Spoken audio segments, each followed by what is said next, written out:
Hey everybody, it is Friday, October 13th. You're listening to the Mo News Podcast. I'm Moshe Benunu. And I'm Jill Wagner. This is the place where we bring you just the facts. And we read all the news and read between the lines so you don't have to. And Jill, I've also taken a deep dive on Friday the 13th. This is the second one of 2023. And it's known, literally, there are some people who have a fear of the number 13 or fear of Friday the 13th. Is that something you care about in your world? Actually, I don't want to get into it, but a couple of not great things have happened to me on Friday the 13th. And so I'm not the biggest fan of a Friday the 13th. I don't have a problem with the number 13 and I love a Good Friday, but together I don't feel it. Together, not so much. So we've had two this year. There's one in January, obviously today. Next year, actually the next one after today is next September. There'll be two next year, and there'll be one in 2025. Just funky how the calendar works out. Was digging into this. It's interesting. You can blame Norse mythology for the unlucky nature of the number 13. There's a Norse god named Loki, where it became inauspicious. Also, back in the Bible days, Judas was considered to be the 13th guest to the Last Supper. So that's part of the root for 13 being unlucky. I mean, literally, if you go on airplanes, there is not a 13th row. In many buildings, there's not a 13th floor. They just skip a number. That's in Western culture, though. In Chinese culture, it's an auspicious number. Also in Jewish culture, it's when you become a bar mitzvah traditionally. So 13 is not considered unlucky. So it's very interesting how different cultures handle it. When Alex and I did a safari a couple of years ago as part of our honeymoon, someone was telling us at the place we were at in Africa that the 13th lodge number 13, is always taken up by Chinese tourists because of how lucky it's considered in that culture. I thought 8 was considered lucky in China. I guess both numbers are. I guess they have a few numbers. It's funny though, because I lived on the 14th floor, but there was no 13th floor. So I used to be like, who do they think they're kidding here? I mean, and 14, that's my birthday. So 14 is kind of like my number. So I lived the facade, Moshe. And you lived to tell this tale here today. Okay, let's get to the headlines here. We'll start with the latest in the Middle East. Secretary of State Antony Blinken visits survivors of the Hamas massacre. His message to Israel and their message to him. On the ground in Gaza, the humanitarian crisis gets worse. Onto the politics of it all. What role did Iran have? And if not Iran, then who planned this attack? Plus, Hamas calls for a day of resistance. What exactly does that mean for us here in America? And on to U.S. Some bad news if you were looking for any new original content to watch. Talks have broken down between SAG-AFTRA and the studios. French police investigating the possible poisoning of a Russian journalist who criticized the Ukraine war. And meet George Jetson. Moshe, we could all be flying around in Jetson mobiles soon. His boy, Elroy. Plus, it is Friday. Cheers to the freaking weekend. What we are watching, reading, and eating. I think we can all use that, Jill. Okay, let's start as we have all week with the latest in the Middle East. Israel is pummeling Gaza with airstrikes and says that it will continue to cut off Gaza from electricity, water, and fuel until the Israeli hostages that are being held by Hamas are returned home. U.S. Secretary of State Antony Blinken met with Israeli Prime Minister Benjamin Netanyahu in Tel Aviv. Here's what he had to say. The message that I bring to Israel is this. You may be strong enough on your own to defend yourself, but as long as America exists, you will never ever have to. We will always be there by your side. To that end, he said the U.S. has already sent shipments of military support to Israel. He also said that at least 25 Americans were killed in the Hamas attack, a number that has been rising, and 14 Americans are still missing, which means several may have been taken hostage by Hamas. He also met in Tel Aviv with survivors of the Hamas massacre who thanked him for being there and said that they just want the hostages to come home. We were saved by miracle, but there are friends that we love that aren't. Thank you for being here. It's really important. And if there's any way to help, like first priority. First priority are our friends and family that are now in Gaza. So, Moshe, you could really feel the emotion there, that survivor basically breaking down into tears. Yeah, Israelis have been very heartened by the response by President Biden, by the U.S., the amount of support that they're getting. And you hear that there. Again, this is a tragedy. 10-7 for them is their 9/11 several times over. We've said this before, but now at the current death toll, it's the equivalent of 30 or 40,000 Americans dying on 9/11 if you take it on a per capita basis.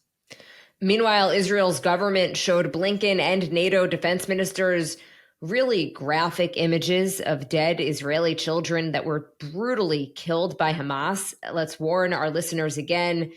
Here, you could just skip the next 90 seconds. We have some graphic descriptions. Prime Minister Benjamin Netanyahu's office also releasing on social media a picture of a dead infant in a pool of blood and the charred body of a child. And it came after a lot of people on social media questioned whether Hamas really carried out such atrocities. Moshe, it's something that you had to deal with even on the Moshe Instagram account. Yeah, don't get me started, though you just got me started. Jill, we live in this era now of everything's a conspiracy theory. And so the debate has gotten pretty gross online. We even received demands saying, have you seen the videos or pictures of the atrocities that have been described, the rape, the murder, the beheading? And especially with all the headlines this week that the terrorists had done that, and Hamas denying that they took women and children, denying that they killed any babies, when in fact they did, it did lead to a certain group of people who were questioning out of it. The Israelis, initially out of respect for the families, didn't want to have to release any of these photos or videos. But as the questions mounted over the course of the past 48 hours to try to tamp down these denials, they released photos, though, Jill, as we know, despite evidence to the contrary, I mean, you can go back to the Holocaust. There are always people who are going to deny certain things or question certain things. And this appears to not be immune from that. At the end of the day, it's murder of women, murder of children, nuancing the method of murder and what happened to their bodies just feels beyond the pale. But this is where we're at, unfortunately, especially on social media in recent days. And something that has been pointed out as well by some U.S. officials, it was the gleeful murder of Yes. children and women that made this that much more atrocious. Sadistic, horrific. Name your adjective. As for the situation on the ground in Gaza now, several days into the Israeli counter-assault, Jill, as you mentioned yesterday, the humanitarian crisis is getting worse there in that territory, about 7 mile by 25 mile piece of territory, just about 2 million plus civilians. A British Palestinian surgeon told CNN that children make up between 30 and 40% of the wounded in the recent airstrikes. We should note that 50% of the population in Gaza is under the age of 18. The surgeon telling CNN children and other patients come in with wounds from the blast, the shrapnel, masonry that flies during bombings, during the counter-assault. This all comes as Hamas has told residents to stay put. Actually, yes, on Al-Aqsa TV, that's the PBS, if you will, of Gaza. Israel continues to drop leaflets and is trying to get to Palestinians to tell them to evacuate certain neighborhoods because they're trying to target Hamas terrorists in those neighborhoods or Hamas weapons depots. Israel actually went to the lengths Thursday to hack into Palestinian Al-Aqsa TV to tell residents, and I posted a clip on our Instagram account, to heed the warnings saying that Hamas is running away and saving themselves, and you should too. Very cynical, very horrific here, but the Hamas terrorist group that runs Gaza stands to benefit in a couple ways from civilian casualties. First, they can use civilians as human shields for their weaponry. Secondarily, as the death toll mounts, again, sadistic and sick here, they know they gain international sympathy and might be able to incentivize Hezbollah and other groups to join the war and increase pressure on Israel to end the war as the civilian death toll increases. As far as Gaza right now, more than 300,000 of the residents, so we're approaching about 15% of the population has evacuated their homes, mainly going to UN schools. There's just about 80 of them in the territory. That's where they are staying safe. To give you a sense of Gaza, in U.S. terms, it's about the size of the city of Philadelphia in terms of size. And as Israel targets it, there are certain areas they know where Hamas lives. And of course, they're getting real-time intelligence to try to target their weapons depots, missiles, and of course, search for the hostages, the more than 150 hostages that Hamas took. But at the same time, what that means for the poor Palestinian residents is horrific. It has completely overwhelmed the health system there. The territory's only power plant ran out of fuel on Wednesday, leaving only generators right now. Israeli warplanes pummeling the neighborhoods in search of the culprits. And really, I mean, their mission right now is to eliminate Hamas. Unfortunately, in Gaza, Hamas has not spent any time in the past 16 years building shelters for the populace, building reinforced power plants, water facilities with the billions of dollars in aid. And so that has left these residents in these horrific conditions. As far as Hamas, how they spend their money, how they make their money, how they tax Palestinian civilians, and what they do with all of it, it's something I discussed on a new podcast that was out yesterday called Money Rehab with Nicole Lappin. And we talk about the money, the terror trail, the terror money in that episode. Again, that's the Money Rehab podcast. Check it out after you finish today's pod. Moshe, I think it's a great point that you make, because a lot of people describe Gaza as an open air prison. But then the question is, well, how do they get the missiles in? You know, the Hamas seems to be able to get in the weapons that they need. The open air prison has a pretty corrupt warden in Hamas. Now, that's not to absolve the Israelis and the Egyptians, for that matter, on the border are they doing enough to be able to help? At the same time, billions in aid has come in. Hamas has been in charge for 16 years. And this is a discussion we're having thoroughly over on the Mo News premium Instagram account, where we've been talking about, like, how much blame do you give Kim Jong-un for the predicament of North Korea, or Vladimir Putin for the predicament of Russia, or the Ayatollahs for the predicament of Iran, or the Cuban regime for the predicament of Cuba vis-a-vis the world? Certainly a lot of blame to go around. At the same time, though, Hamas been in charge. They've gotten billions in aid, but they use a lot of that aid for their own military purposes. And we actually posted some video yesterday that $100 million that was spent by the EU to build new water pipes for a better water system for Gaza.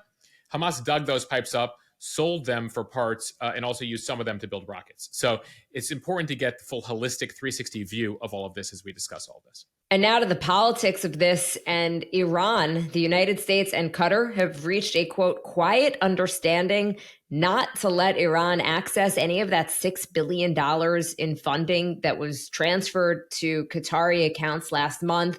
If you remember, it was part of that deal to free 5 Americans that were detained in Iran. And it comes, of course, after Hamas's bloody attack on Israel on Saturday. So the Deputy Treasury Secretary telling lawmakers the money will not be touched anytime soon. But the bigger question is, did Iran have anything to do with these attacks? Administration officials, the Biden administration officials, have said there is no direct evidence of Iran having a direct link to the attack. Iran has historically supported Hamas and funds the terrorist organization. There has been some mixed reporting on the issue. The Wall Street Journal has sources that say Iran did help plot the attack on Israel over several weeks. They say that, in fact, the Islamic Revolutionary Guard gave the final go-ahead last Monday in Beirut. But then other outlets like the New York Times and NBC News, they are quoting U.S. officials who say there is very good evidence that Iranian leaders were totally surprised by Hamas's attack on Israel, which prompted U.S. officials to question whether officials in Tehran actually maybe didn't have a role in approving or planning that assault. Yeah, Joe, there seem to be a few schools of thought here. One, that Iran was totally involved in this, that they coordinated this, that one of the reasons they've been giving Hamas all these weapons is not for no reason at all, but to pursue their means, pursue their objective against Israel.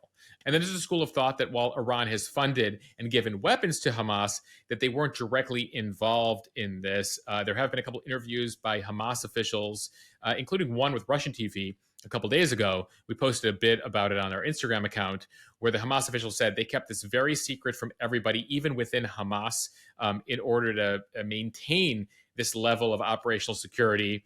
It came to the point, Jill, where the Israelis were saying that they picked up some movement on Friday night, but didn't think they had enough intelligence to even deploy reinforcements of the IDF on Friday night ahead of the terror attack. They thought they were just doing an exercise within Gaza. they would find out a couple hours later that it was a full-on attack. So Hamas was able to maintain secrecy here at a pretty amazing level. There are apparently even Hamas leaders in Qatar, where there's a whole bunch of them, including the boss, who were apparently unaware of this. And so there's a lot of murky reporting here. Again, we're talking about terrorist groups, Iran, no real source here that you typically trust when it comes to this sort of thing. And on top of that, when you tend to have these very successful terrorist attacks, and I put successful in quotes, this is by the perspective of the terrorists, a lot of people want to take credit for it.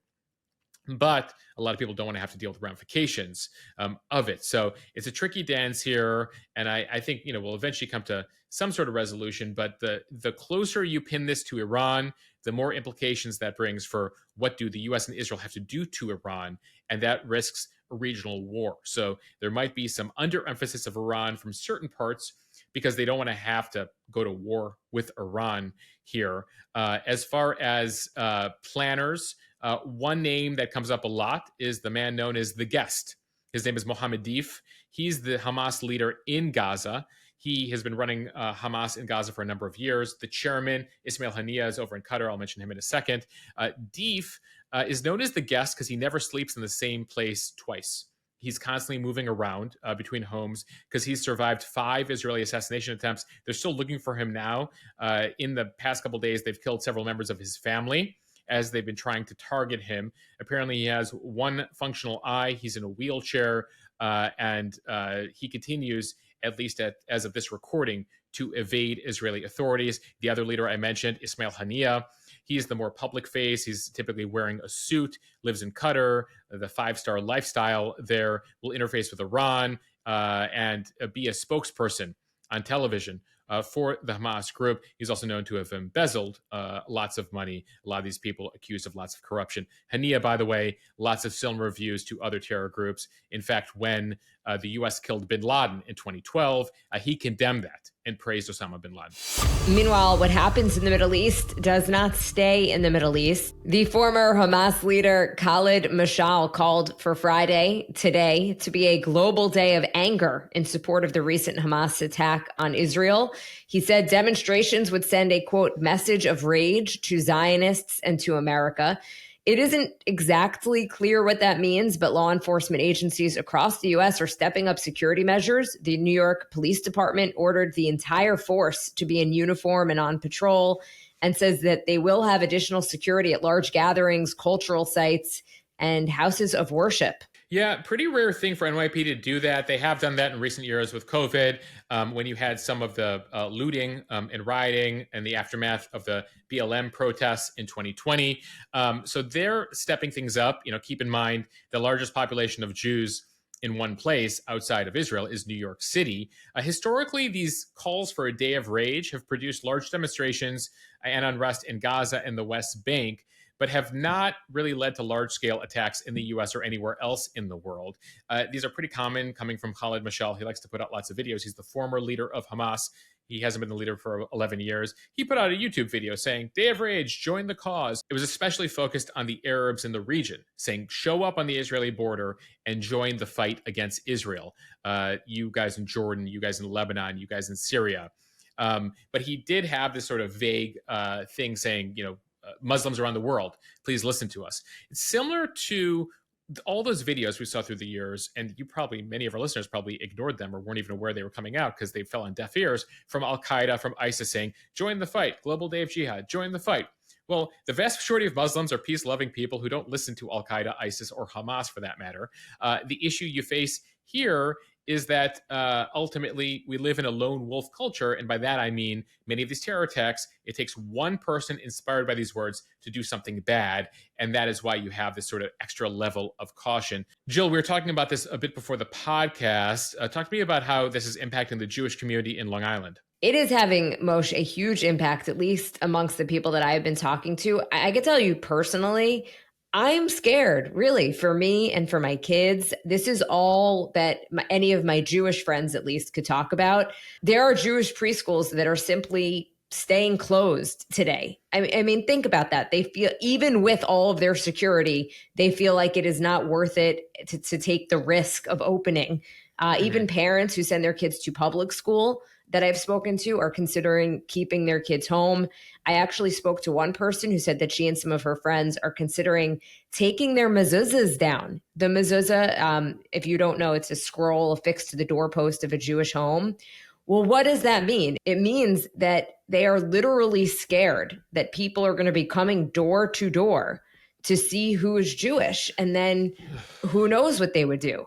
So you might listen to that and you think it's an overreaction, but I think it speaks to this very real unease, anxiety, and feeling that Jews are just not safe right now, wherever they live. Moshe, I'm curious what you're hearing from the Mo News community. I've heard from a lot of people. That's why we put out a video on Wednesday evening with the latest. Again, there's no specific threat here. This is a general call for rage. Define it how you will. But people have certainly been seeing things on, college campuses where people have been praising, again, these are small groups, but it's been in a number of locations where people are praising Hamas, praising the attack. There was that protest in Times Square where someone held up a swastika. And so, certainly people are concerned about that. I was getting questions about, should I attend a concert in New York? Should I go to school? Should I take a flight to Mexico? Is it safe to fly to Chicago? And I think generally people, without any specific threat, live your life how you normally do with the sort of extra, vigilance. But, I'm not here to tell anyone not to feel what they feel. I certainly get it. But in talking to NYPD officials and national security officials, there's nothing specific, but there is a heightened state of awareness, especially just given how tense things have gotten. All right, time now for the speed read from the LA Times. Talks between actors union SAG-AFTRA and Hollywood studios broke down Wednesday with the entertainment companies saying negotiations on a new contract have been suspended.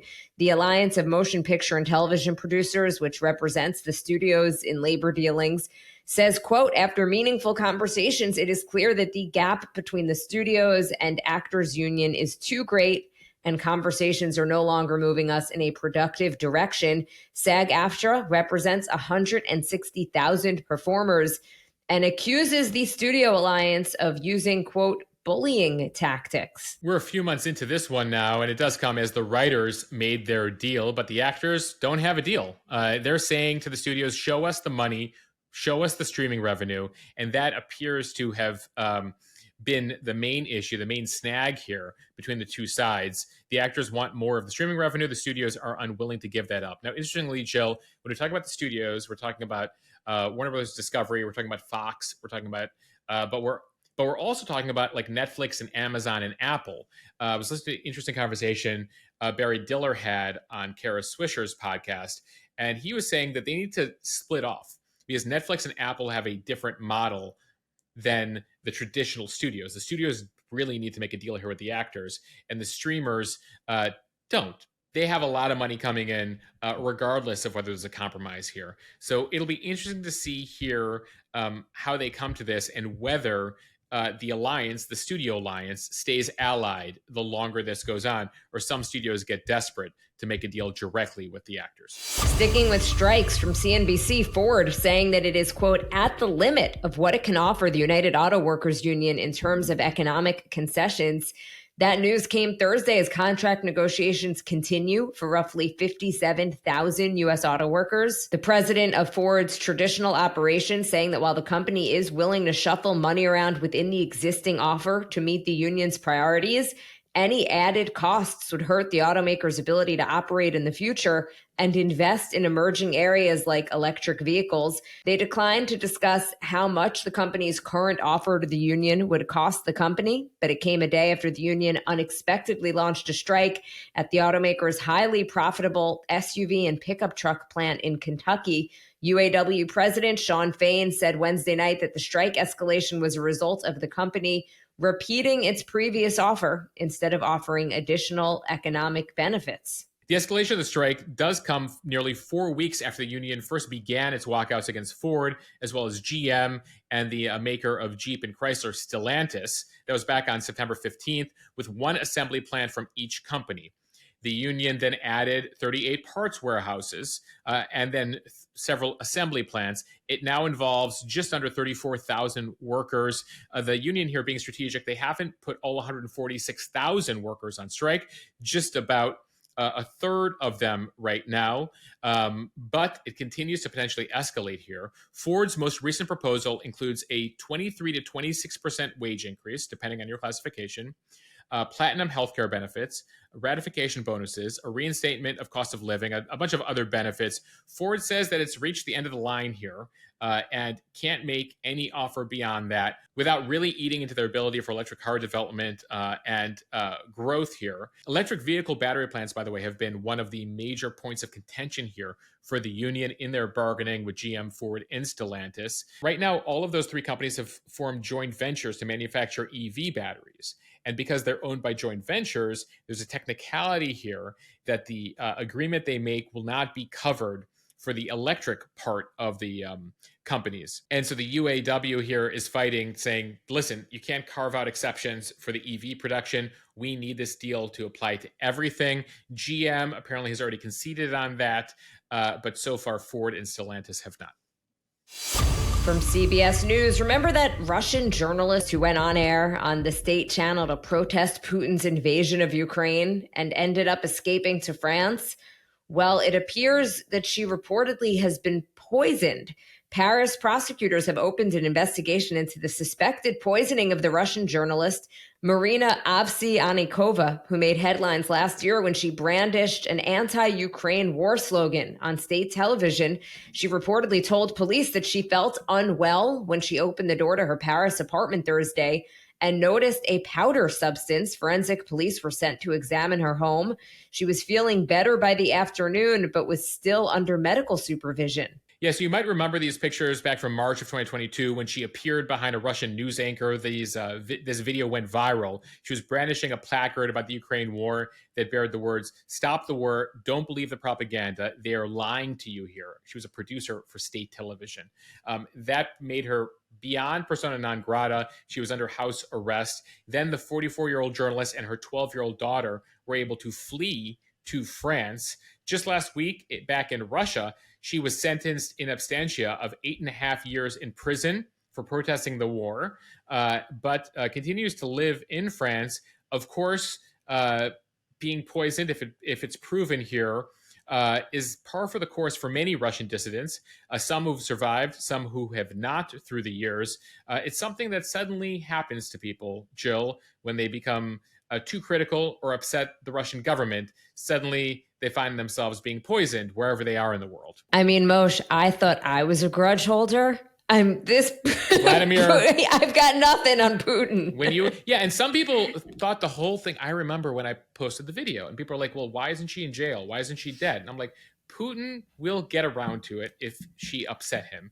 And look, she somehow escaped to France, but look, she might have been poisoned here. It looks like thankfully she's doing okay.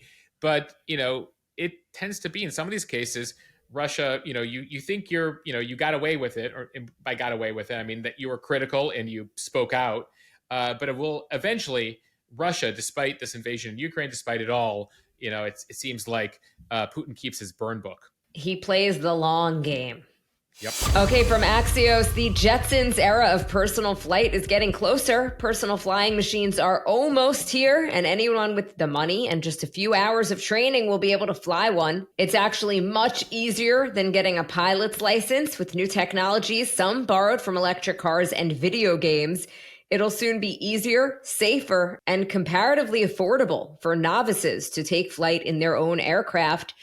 Behold the Jetson 1. It is a jet ski in the sky, as the CEO describes it. It costs about $98,000, which sounds like a lot. It is a lot, but it is the same price as a high-end Mercedes, for example. And without the traffic, Jill.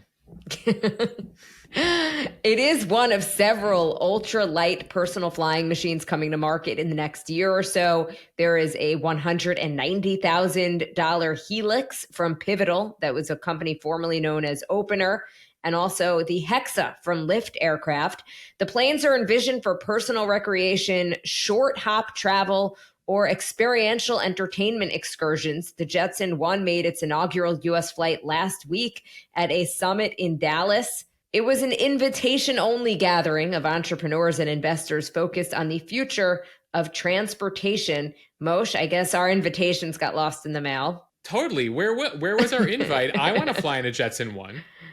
The company says it has 300 orders and it plans to start deliveries in 2024. So I was trying to figure out a way to describe this. It's definitely worth Googling Jetson-1 and getting a look yourself. In some ways, it sort of looks like a kayak with propellers or a Formula One race car with 8 propellers. It takes off vertically and then tilts forward with its propellers, flying at a speed of 60 miles per hour, altitude up to 1,500 feet.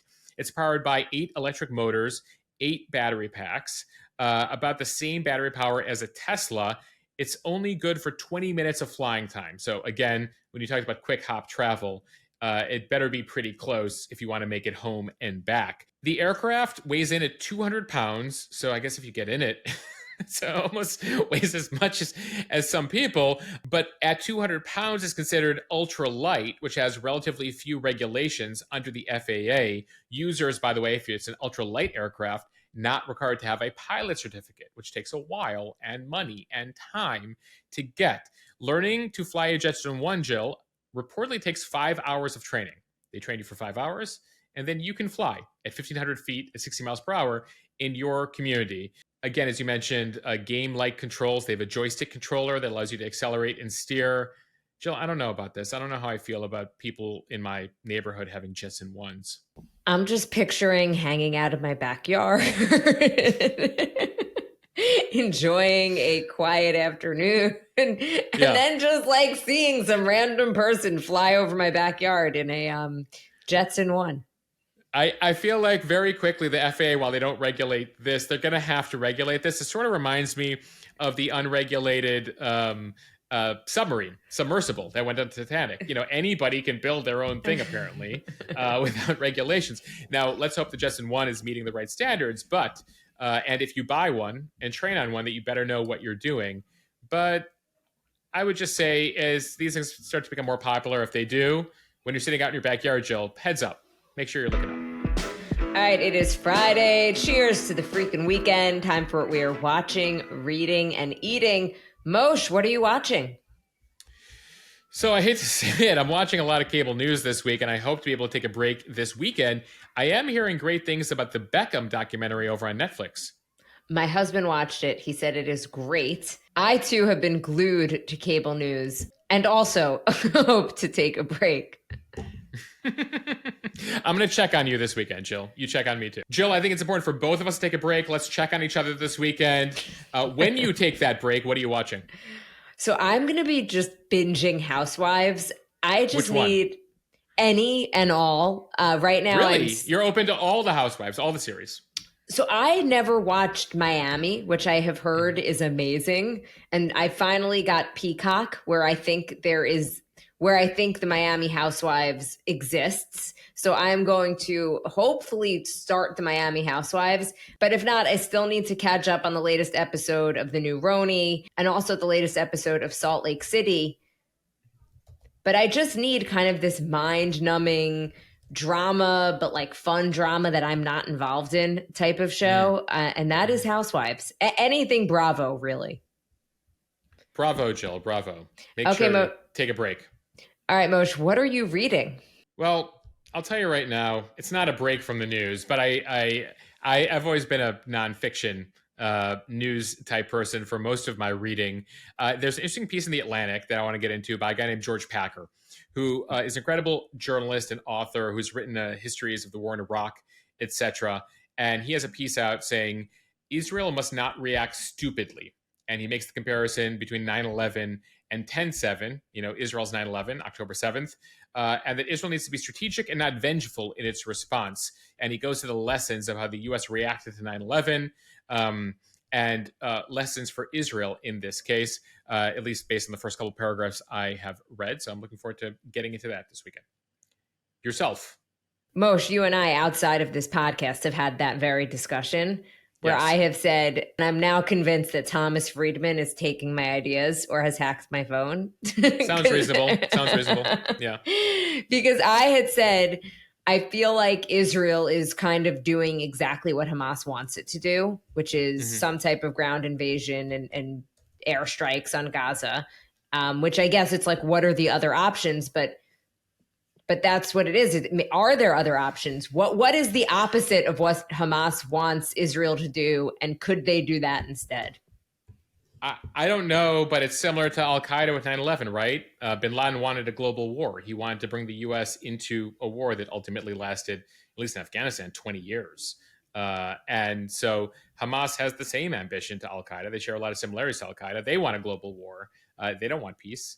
They want this Islamist future, and they see that through conflict. So anyway, not to digress, I know we covered this at the top of the pod, but it'll be something we'll continue to watch, and stay tuned to Monday's pod for the latest on all of that. Jill, please tell me you're not reading anything as serious as I am. No, Moshe. Frogs, they're just like us. Okay, this is actually an article from the New York Post. Female frogs fake their deaths to avoid having sex, according to a new study. It was published Wednesday in the journal Royal Society Open Science, and it actually used video footage to observe the mating behaviors of common frogs when one male and two females were placed in a box. And of the 54 females that were, quote, clasped in an embrace, 33% played dead. Or in scientific terms, experienced what they would call tonic immobility, which is the stiffening of outstretched limbs and the inability to respond to stimuli. So playing dead for frogs is the new, I have a headache. Let's try tomorrow. Exactly. I need some time. Do you have any Tylenol? All right, Jill, let's close it out. What are we eating this weekend? Okay, Moshe. So in what's been a very rough week, my daughter turned 5 and I'm still eating leftover birthday cake. So happy birthday to her. And I'm drinking tea. I know you're expecting me to say some alcoholic beverage. I don't know if you could hear it in my voice. It's not great. I think I am on the verge of getting sick. I need to put my phone down and put social media down. Yeah, I just haven't been able to sleep. Actually, since Saturday. Jill will not speak for the rest of the podcast. We're going to give her voice a break.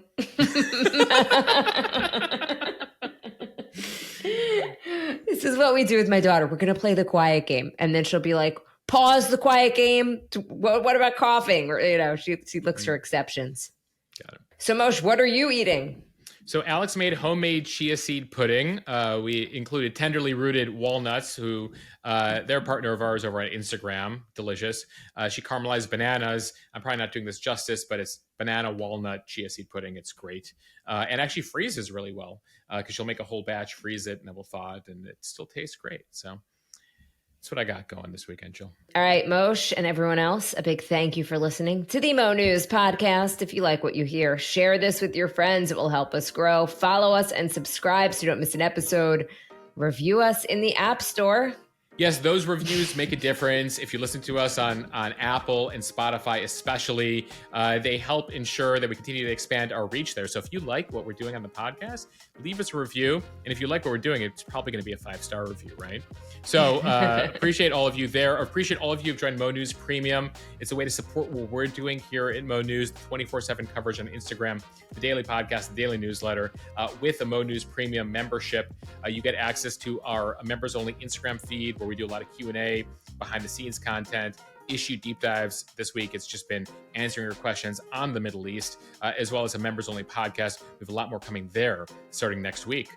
Jill, rest your voice, come back strong on Monday, and don't watch too much cable news.